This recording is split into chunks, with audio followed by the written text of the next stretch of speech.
হিমন্ত বিশ্ব শৰ্মাৰ দপদপনি সাধাৰণতে নিৰ্বাচনত দেখা যায় এটো আমি কমালো এবাৰত আমি সৰ্বানন্দ সোণোৱালক মোটামুটি ৰাজনৈতিকভাৱে মোটামুটি তেওঁ একেবাৰে স্যাচুৰেটেড হৈ গ'ল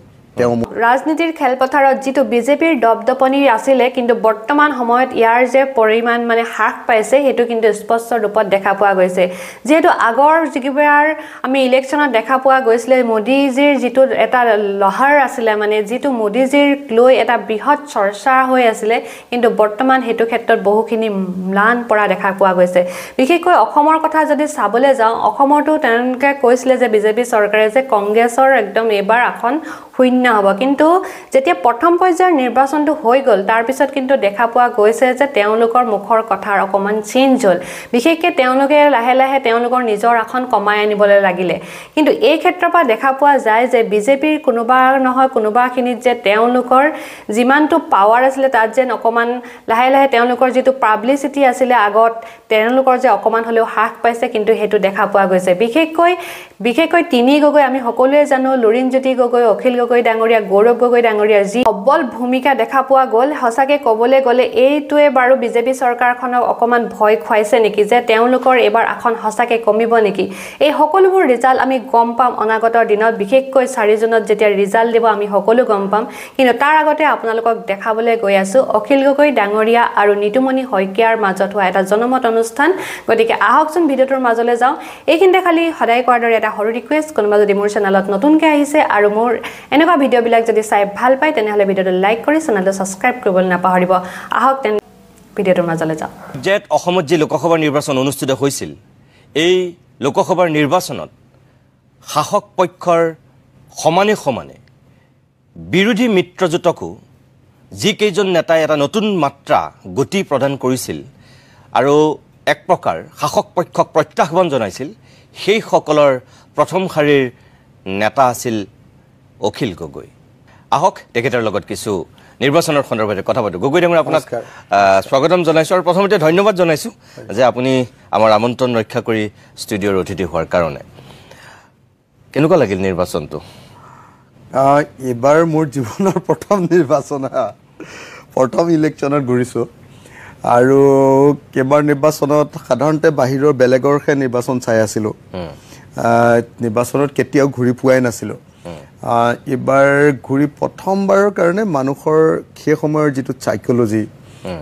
মানুহৰ মনস্তাত্ত্বিক অৱস্থাটো বুজ লবলৈ চেষ্টা কৰিছিলো আৰু সেই অৱস্থাটো কেনেকে ধৰণে মানে কথাখিনি কৈ নিজৰ কথাখিনি মানুহৰ মাজলৈ লৈ যাব পাৰি হেতু খুব এক্সপেৰিমেন্টাল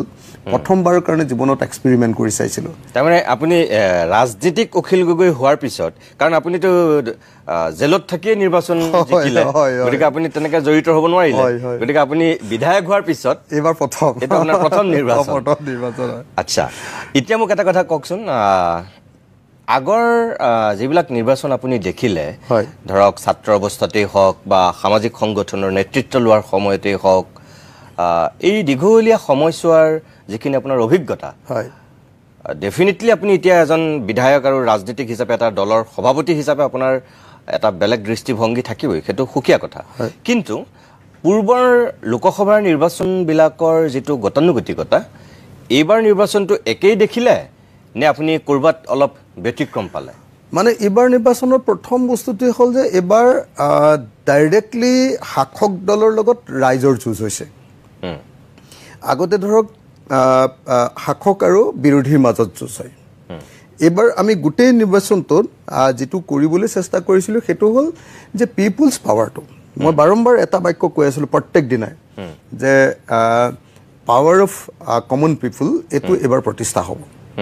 তো সেইকাৰণে এবাৰৰ প্ৰথম মই ভাবো আটাইতকৈ ডাঙৰ বৈশিষ্ট্যটো হ'ল যে আমি এই নিৰ্বাচনটো শাসক দল ভাৰ্চেছ ৰাইজ শাসক দল ভাৰ্চেছ ভোটাৰ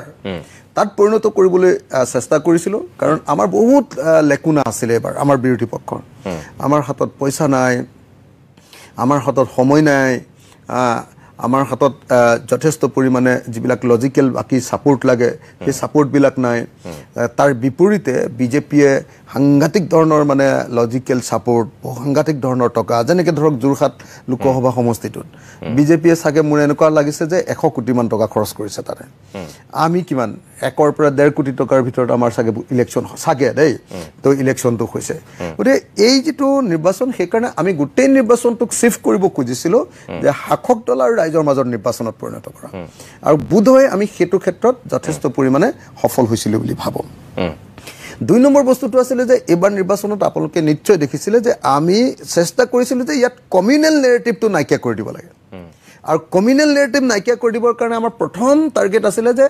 আমি যদি নগাঁৱত যদি গৌৰৱ গগৈক দি দিওঁ তেতিয়াহ'লে কমিউনেল নেৰেটিভটো সাংঘাতিক হেৰি হৈ যাব সৃষ্টি হ'ব গতিকে আমি একদম প্লেনফুলি কৰিছিলোঁ যে নহয় আমি নগাঁৱত নহয় যোৰহাটত যেতিয়া গৌৰৱ গগৈক দি দিম তেতিয়াহ'লে মানে তেওঁলোকৰ কাৰণে কমিউনেল ৰাজনীতিটো কৰাটো মুদা মৰি যাব 3 নম্বৰ বস্তুটো আছিলে নামনি অসমত কমিউনেল ৰাজনীতিটো সদায় তেওঁ বদৰুদ্দিন আজমলক লৈ যিটো কৰে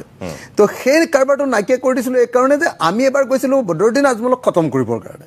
বদৰুদ্দিন আজমলৰ কেৰিয়াৰটো বদৰুদ্দিন আজমলৰ ৰাজনীতি বদৰুদ্দিন আজমলৰ কমিউনেলিজিমটোক খতম কৰিবৰ কাৰণে গতিকে আপুনি নিশ্চয় দেখিছে যে এবাৰ অসমৰ মুখ্যমন্ত্ৰীজন অসমৰ ইতিহাসৰ আটাইতকৈ বেছি কমিউনেল মুখ্যমন্ত্ৰী তেখেতে মানে এবাৰ মানে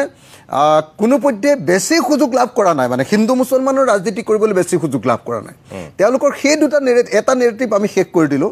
তৃতীয় নেৰেটিভ যিটো আমি শেষ কৰিব খুজিছিলোঁ সেইটো হ'ল তেওঁলোকৰ আপোনাৰ কি কয় আপোনাৰ হিতাধিকাৰী ৰাজনীতি তেওঁলোকৰ উজনি অসমৰ মেইন যিটো নেৰেটিভ এটা আছিলে হিন্দু মুছলমানৰ লগত নেক্সট যিটো নেৰেটিভ আছিলে সেই নেৰেটিভটো আছিলে যে তেওঁলোকে যে অৰুণোদয় আঁচনি আৰু লাখপতি বাইদেউ আমি সেইটো খুব স্পেচিফিকেলি অৰুণোদয় আঁচনিটোৰ সম্পৰ্কত আমি কি ক'ম সেই সম্পৰ্কে ৰাইজৰ দলে আমি নিজে ঠিক কৰি লৈছিলোঁ সেইটো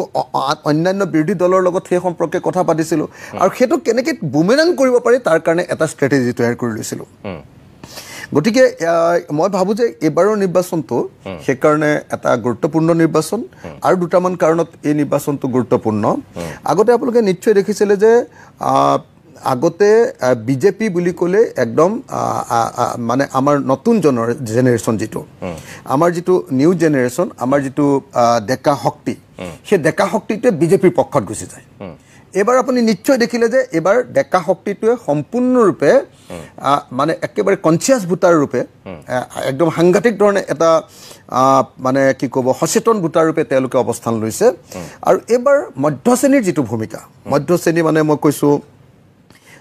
চিভিল সোসাইটি মধ্য শ্ৰেণী মানে শিক্ষিত সমাজ মধ্য শ্ৰেণী মানে আপোনাৰ